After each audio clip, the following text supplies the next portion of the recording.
All right, so we have a question from YouTube. So why do they go for bad boys? I assume by they you mean women. And this is like the age-old question, right? The stereotype. The girls are always with jerks. The girls are always with the bad boys, that kind of stuff. Well, there's a couple different reasons. One big one, though, is what is the alternative? What's their alternative? Because the alternative to bad boys usually is really nice guys. And the problem is most really nice guys aren't nice because they want to be nice. They're nice because they have to be nice. They're nice because being nice to an extent is a coping strategy. Being really nice to people is a way of saying, oh, please don't ever find me offensive. Oh, please don't come after me. And a lot of the people that are really, really nice, it's because they can't handle being picked on, or they can't handle being thrust as the center of attention and having pressure on them socially. So they try and do really nice, really not objectionable things. They try to really stay on everybody's side. And it works to keep you out of fights. It can work to make people like tolerate you and be okay with you. But you're never going to be a leader by being nice all the time. In order to be a leader or an alpha male, you have to stand up and have an opinion, right? And it's not nice to have an opinion. It's not nice to disagree with someone. It's not nice to take the lead when someone else wants the lead, right? It's not nice to go after what's yours when somebody else wants it also. But alpha males do that, right? Nice guys don't. And so the problem is that being nice all the time can be perceived as though it's not nice by choice. It's nice as a coping strategy, nice because you have to do it.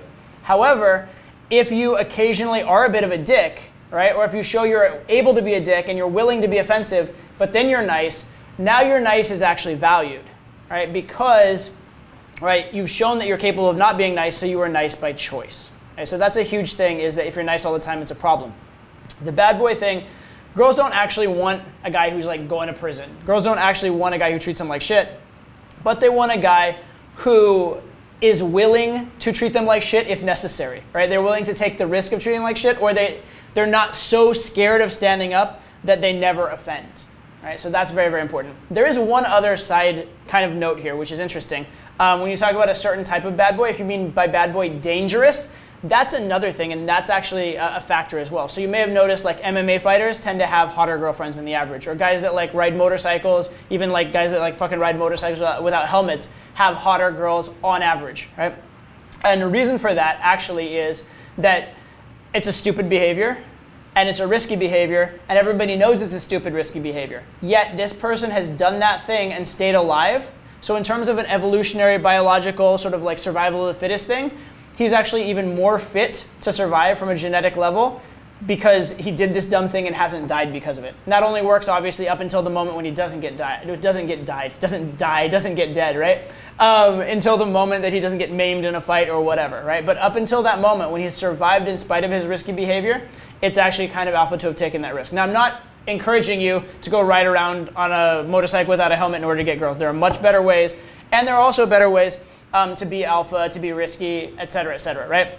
So don't do this stupid shit, but do understand that that is part of the female mindset, right? It literally almost is peacocking, right? Literally the theory behind peacocking is that the peacock's feathers actually make it a target for predators, so it make it harder for him to survive. The fact that he survived in spite of it actually is an indicator of incredible health. Same kind of thing for guys who take silly risks, for guys who are getting into trouble or skirting the edges of trouble, but haven't seen a negative consequence of it yet. Problem with that strategy is you are very likely to see a negative consequence, at which point your genetic viability goes to 0 or near 0. All right, so it's a very high-risk strategy.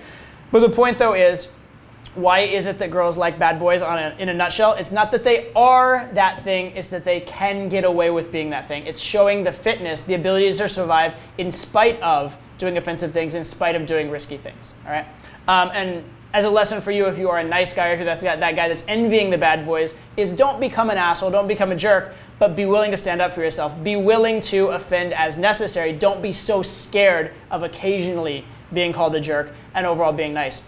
And I'll leave you with this. If you're nice all the time, your niceness is not valued. So if you're nice 100% of the time, each little nice act is almost worthless. If you are, on the other hand, nice 90% of the time and kind of a dick 10% of the time, each and every nice act you make will be valued because you've shown that you're capable of surviving and living while not being nice. And so actually, in terms of nice value given to the world, you will be perceived of, and actually in terms of the way people will appreciate and gain value from your niceness, you will have gained more value, more niceness value to yourself and to the world by being nice 90% of the time and a dick 10% than by being nice 100% of the time. So be willing to stand up for yourself. Be willing to be offensive as necessary. It actually will make you nicer in a way.